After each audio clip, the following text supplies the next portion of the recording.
And welcome to this edition of Inside the Program, brought to you by the Inside Texas Football YouTube channel, powered by InsideTexas.com. With me, as always, Eric Nalin, managing publisher at Inside Texas.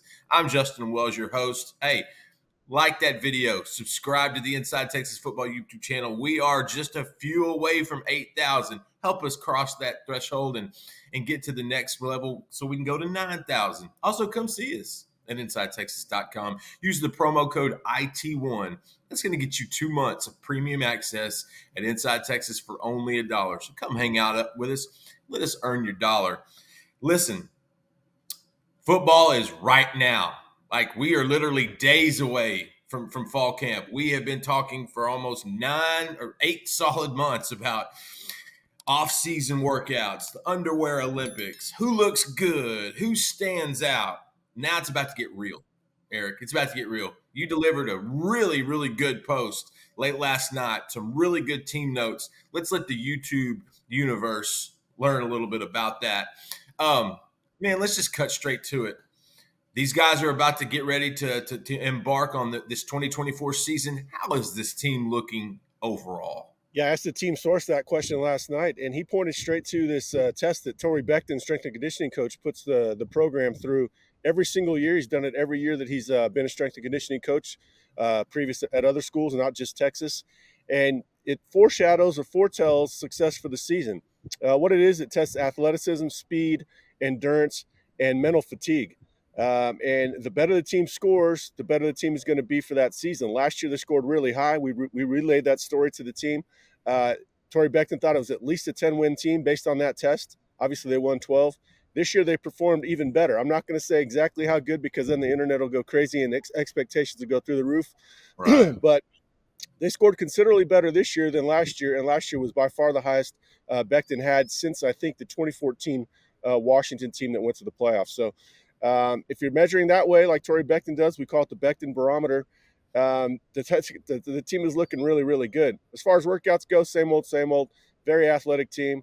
They were on display yesterday in front of a number of recruits. Those recruits were around the players during the player-only practice where the coaches weren't allowed to be because they were competing during 7-on-7 and red zone. And they were also out there when the coaches were allowed to be there when the players were going through individual drills. A number of recruits came away impressed with how the team looks. It's a very talented team. It's a fast team. It's a hungry team, and it's an experienced team. So we better be hearing they look good, and that's what we're hearing. And it's a confident team. Sark at SEC Media Days, Texas High School Football Convention. Listen, this guy, Coaches Convention, this guy has been confident. He has got his chest stuck out for good reason. You know, they lost a lot of guys. 11 guys to the NFL draft, and there were some leaders in that group. And so a lot of questions we were getting over the spring and summer. Who's going to, jump into that leadership role? Sark had mentioned it could be more of a committee coming into 2024 just because of the depth and the veteran leadership and things of that sort. What are you hearing about that leadership type stuff and the team mindset going into next week? Yeah, they still have the leadership council like they always do, but I think it's overflowing with quality options that could have been on the leadership council that didn't make it. Essentially, there's good leadership in every room. Wide receiver is just a little bit different only because you got a mix of old guys or new guys and younger guys. The newer guys are all experienced, but they don't have much experience within the program. So they're still coming into their own. That's one position to watch for leadership. Not that it lacks guys that have the ability. I think it's just a little bit more up in the air. Isaiah Bond might emerge. DeAndre Moore. We're hearing good things about Johntay Cook, which we'll talk about a little bit later.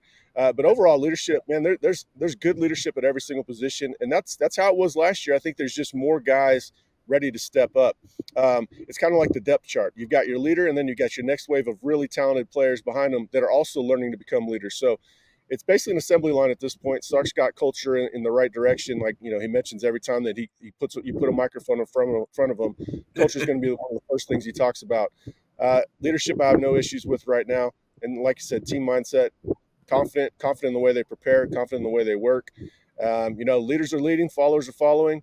Everybody's right on time, on schedule, and they've got common goals, and there's really no drama within the program. It's just it's right where you want to be heading into fall camp. That's a good point. There has been no drama this offseason, and not to say there had been in the past, but in a lot of college programs, I mean, if you look at Georgia, they've had some issues with driving vehicles in the Yeah. last 9 months. I mean, those things seem to rear their ugly head at the worst time, right? Yeah, every year we even hear about a little some locker room drama or something. We keep the locker room stuff in the Yeah, locker room, but we're not even hearing about any of that. Maybe we missed it, but it's just every I think everybody knows, that you're on a short leash because you can be replaced at Texas. And you're going to be replaced by somebody just as talented, perhaps even more talented.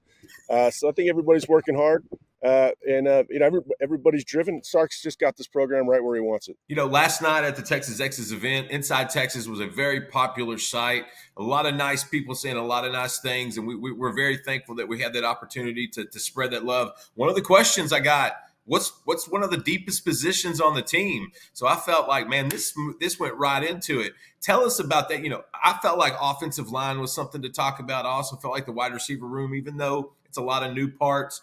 Where are you hearing about the deepest spots on this roster right now? Wide receivers mentioned second behind edge, and I think part of the reason edge is mentioned first is just because they're only playing two at a time, perhaps three if they're in base, and you got the Sam linebacker out there who can also function sort of as an edge linebacker. So when you look at the number of bodies relative to the number of players on the field, edge is the deepest. So we wrote about that a lot last night, simply because we've talked about wide receiver all offseason. It seems like wide Yeah. receiver was mentioned, but edge, you've got your first three, which are Barron, Burke, and Trey Moore. But Trey Moore also works at Sam, so there's a chance we'll see all three of those guys on the field. Obviously, in a passing down situation, Barron might even slide inside, and you might even be able to get Colin Simmons out there if they want. Colin Simmons was mentioned, also working at Sam, as well as Buck Edge. That's the boundary side edge. Sam comes on in place of nickel, so when they're looking to get a little bit bigger, especially against 12 personnel teams, which we'll see at times this year, they've just got a lot of options. Colton Vosick was mentioned. He was mentioned as somebody that will play in every game, most likely. I mean, you never know what's going to happen for game context, but we do expect to see him in every game. We expect him to flash, and we expect him to blow up the following year. Zena Umuzulu was also mentioned as someone like, I don't know how much he's going to play, but the guy is good, has tons of upside, and if they put him out there, he won't look out of place. Justice Finkley, of course. I mean, they've got just so many bodies there. They can rotate, stay fresh. They can mix different personnel packages depending on the situation. Edge is in a great spot. But again, wide receivers also mentioned. We talk about them all the time. I'm glad you mentioned offensive line in your discussion last night because, yeah, I mean, they've got at least 8 they can play, maybe even 9 or 10. So, yeah, depth is pretty much everywhere, but those are the 3 positions that stand out the most. And going into the SEC, I think I don't know if I could think of except maybe other defensive line being that's where you want your depth. That's where you want to bring your big boys in there. Let's give some love to our man Andre the Lawyer. This video is brought to you by him. He does such a good job. Listen, if you're injured, trust the team that secured millions for their clients and helped thousands of Texans with their injury cases. Car wrecks, slip and falls, 18-wheeler accidents, on-the-job injuries, wrongful deaths. Don't let insurance companies tell you what your claim's worth. That's what Andre the Lawyer's for. Listen, he's going to set the edge. He's deep at that position too. Call him at 214-444-8808. Andre the Lawyer will fight for you. His principal office is in Dallas, Texas, but he will help Texans throughout the state. Don't wait. Call my man, Andre the Lawyer, 214-444-8808. 2 new hires on that defensive side this offseason. Both of them have had up and downs in a sense from recruiting, Yeah. from different angles. Obviously, Kenny Baker got his first home run last night. Got that first major league home run, so he got that out of the way. Flipping Josiah Sharma, big tip of the cap to Baker and the Texas staff. What are you hearing about those? How they're mixing it up and how they're becoming more and more involved in that defensive scheme. Yeah, well, that's why getting the flip from Josiah Sharma, I wouldn't even call it a home run. I'd call it a walk-off, come from behind, bottom of the ninth. Kirk Gibson against Amen. my A's. That's why I asked the question about Baker, because he was on my mind. I was happy for him. He's taken a lot of heat this spring since he was hired, and he was kind of put in a very tough position. Now it's his job to climb out of it. That's part of persevering and becoming the coach that you're going to become. But I asked about him, and you hear that he's very detail oriented, energetic. The players like him; they respond to him. That was kind of a short response that I got on Baker. I think people are still kind of learning him. you're going to learn a lot more about Nansen than you are Baker just by nature of their positions. Yes. Nansen's co-defensive coordinator. He's linebackers coach. And we hear just gushing positives about him. He's a hard ass, but very smart, very very motivating. Players might get mad at him, but when they're sitting up there on that stage, on draft night, they're going to appreciate all the coaching that he brought to him. But it's just clear that he's a coordinator, not necessarily a position coach. He's very, very smart, understands football at a high level. Not only understands it at a high level, but can break it down to where it's simplified to his players. I think it's obvious that he's just got a lot more experience coaching than Kenny Baker at this point. I do have high hopes for Baker going forward, and I think he's going to continue to get off that schneid recruiting. We're looking at Myron Charles, DJ Sanders, maybe Zion Williams. So give Baker a little bit of time. I know it's tough when you're emotionally involved in recruiting, Yes. but let these guys work themselves into form. Yeah, and he's also, let's give him credit too. He has laid a really good foundation with Tiki Hala, the 2026 defensive lineman out of Bastrop, who is a priority on that get list. Man, we get a lot of questions about Johntay Cook, and for good reason. This guy is, he's enigmatic. He's dynamic. He's got a big personality, kind of in a wiry, strong little body.